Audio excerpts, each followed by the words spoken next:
Most people spend years praying for God to send them the right person. They fast, they seek, they believe. But very few stop to ask a different question. What if God is trying to remove someone already standing in front of them? What if the very person they're fighting to keep is the exact reason their life feels so heavy, so confused, so spiritually dry? That's the question most people never dare to ask, because asking it means facing an answer they're not ready for. We've been raised to believe that love means holding on, that commitment means pushing through no matter what. And sometimes that's true, but sometimes, and this is the part nobody wants to hear, sometimes the struggle isn't a test of your faith. Sometimes it's a signal from God that you are holding on to something He never intended for you to keep. There is a painful difference between a relationship going through a hard season and a relationship that was never planted by God in the first place. One requires patience. The other requires courage.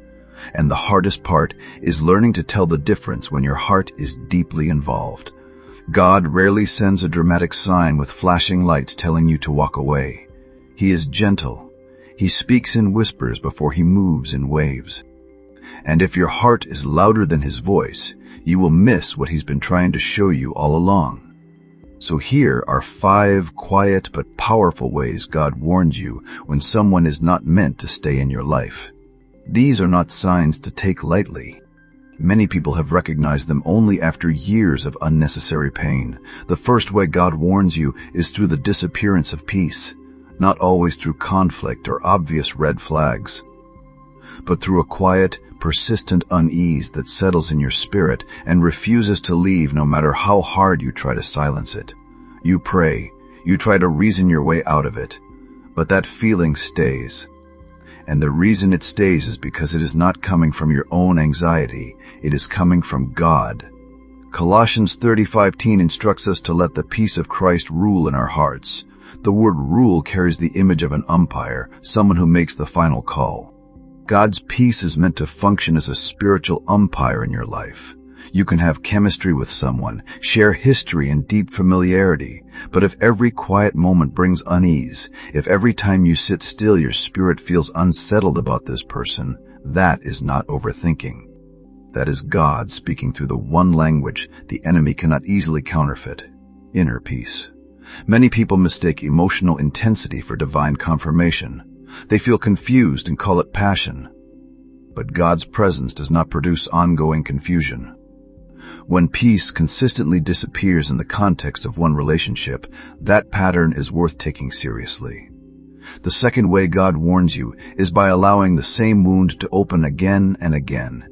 Every relationship will require forgiveness. That is not the warning. The warning is when you are extending forgiveness for the exact same behavior, the exact same broken promise, the exact same pattern of harm, and nothing ever genuinely changes. The apologies come. The remorse looks real. But weeks later you are standing in the same place, nursing the same wound. Proverbs 26:11 describes the painful picture of someone who returns repeatedly to what has already hurt them. God is not calling you to endlessly absorb damage in the name of grace. True repentance always produces transformation over time. Words alone, no matter how sincere they sound, are not transformation. If you have forgiven the same wound more times than you can count, and the pattern has not shifted, God may be using that repetition itself as the answer to the prayer you've been praying. The third warning is one of the most subtle and one of the most dangerous. You begin to lose yourself. It does not happen overnight. It happens through small surrenders that each feel reasonable on their own. You stop mentioning your dreams because they make the other person uncomfortable. You pull back from friendships to avoid tension. You begin excusing behavior that once clearly violated your values. Psalm 139:14 reminds us that we are fearfully and wonderfully made. God fashioned you deliberately. Your gifts, your calling, your voice, none of that was accidental. And any relationship that slowly requires you to minimize those things, to make yourself smaller so another person feels more comfortable, is moving in the opposite direction of God's design for your life. The right person will never ask you to erase yourself. They will draw out who you are. When you notice that your relationship has gradually become a place where you shrink rather than grow, that is not a small concern. That is a deeply significant warning. The fourth sign God sends is through the consistent concern of people who genuinely love you. This can be one of the most difficult signs to receive because when we are emotionally invested, outside perspectives can feel like interference. We become defensive. We make excuses. But Proverbs 15:2 is clear. Plans fail without counsel, and wisdom is found in the company of good advisors. The people who knew you before this relationship began, who have prayed for you without agenda, who want nothing from you except your genuine well-being. When those people grow concerned, when you see worry in the eyes of those who love you most, that is worth pausing for. It is easy to dismiss one voice as jealousy, but when multiple people who have earned your trust are noticing the same patterns, that is not coincidence. God often confirms through community what he has already been whispering in private. The fifth and perhaps most heartbreaking warning is this. You feel profoundly alone even when you are together. You are physically present with this person but emotionally miles apart. You try to share what is on your heart and you are met with indifference.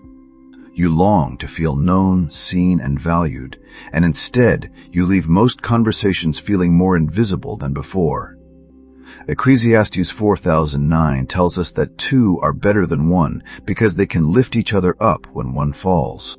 But what happens when the person who is supposed to lift you is the reason you keep falling? Loneliness inside a relationship is one of the most disorienting experiences a person can walk through. And sometimes God allows that loneliness to deepen, not as cruelty, but as clarity. He lets you feel the full weight of what staying is costing you so that you can finally see what leaving would free you for. If any of these 5 signs felt familiar, do not brush that feeling aside. Sit with it. Bring it honestly before God. He already knows what you are afraid to admit, and he is not waiting to condemn you for it.